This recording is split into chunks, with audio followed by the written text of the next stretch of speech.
বিসমিল্লাহির রহমানির রহিম। নাহমাদুহু ওয়া নুসাল্লি আলা রাসূলিল কারীম। মাননীয় সভাপতি, আজকে অনুষ্ঠানের মধ্যমণি,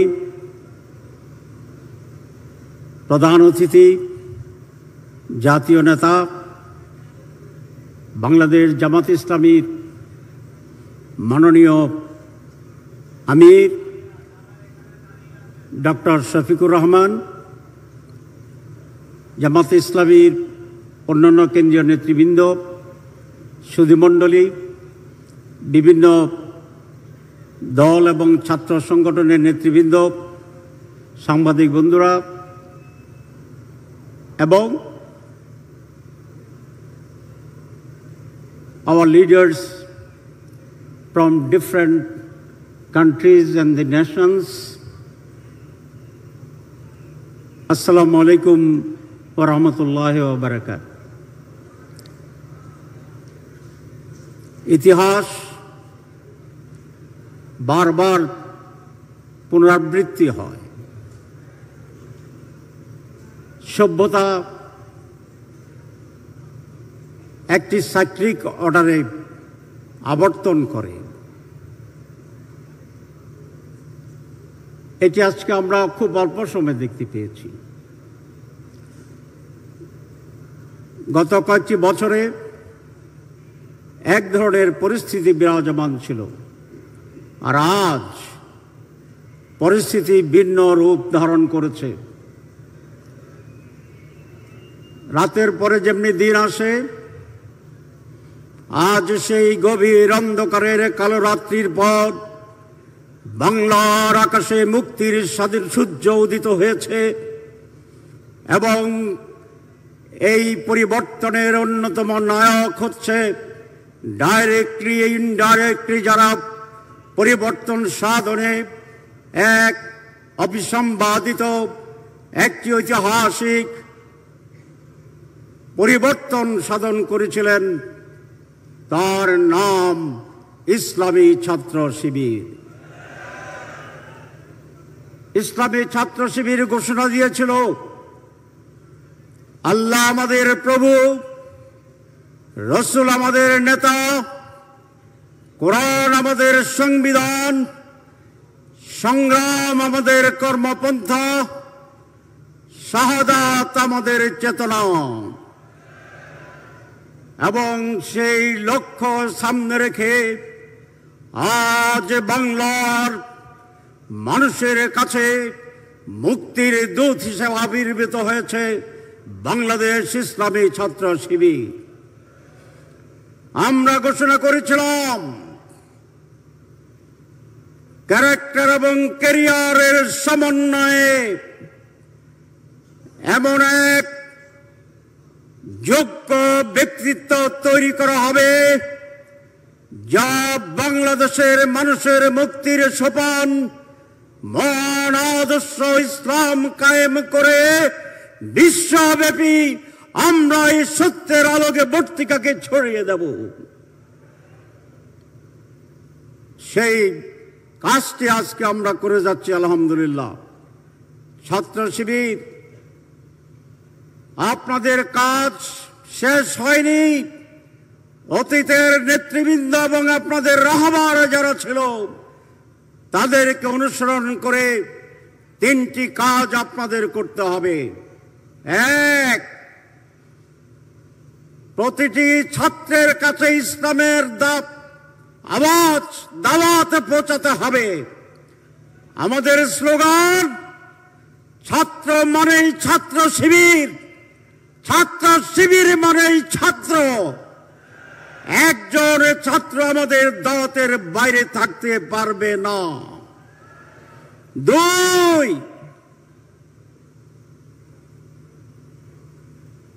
একটি সমাজ পরিবর্তনের জন্য, সুষ্ঠু রাষ্ট্র পরিচালনার জন্য, সঠিক নেতৃত্বের জন্য,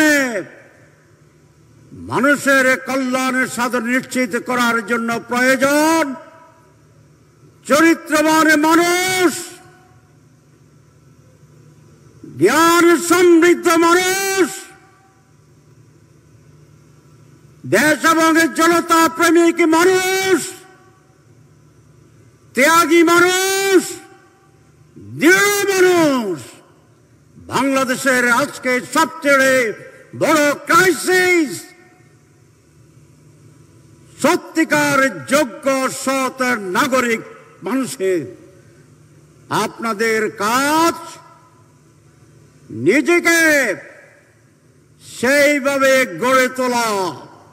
স্লোগান দিয়ে বিপ্লব হয় না, গরমে বক্তৃতা দিয়ে বিপ্লব হয় না, ইমোশন দিয়েও সবসময় বিপ্লব হয় না। বিপ্লব সত্যিকার অর্থে সফল করার জন্য প্রয়োজন উন্নত, চরিত্রবান, মেধাবী, ইন্টেলেকচুয়াল, জ্ঞানের সমৃদ্ধ, ডেডিকেটেড মানুষ। শিবির ইজ দ্য অনলি সোর্স। সেই রকম মানুষ তৈরি করার জন্য আপনাদেরকে সেই চ্যালেঞ্জ গ্রহণ করতে হবে। সংগ্রামের জন্য, লড়াইয়ের জন্য, প্রতিকূলতা পূরণের জন্য যে চ্যালেঞ্জ, তার চেয়ে অনেক বড় চ্যালেঞ্জ হচ্ছে নিজেকে সঠিক জায়গায় রেখে সেরকম একজন যোগ্য মুসলিম সৎ নাগরিক হিসাবে প্রতিষ্ঠিত হওয়া নিজেকে। আর তিন, সেইটি হচ্ছে মানুষকে ভালোবেসে জাতির জন্য কাজ করা, দলের জন্য নয়। যখন আমরা দেশের জন্য, জাতির জন্য, আদর্শের জন্য, ইসলামের জন্য কাজ করব, মানুষ তখন আমার দলকে গ্রহণ করবে। সুতরাং দৃষ্টিভঙ্গিকে আজকে প্রসারিত করতে হবে। সকলের জন্য নিজেকে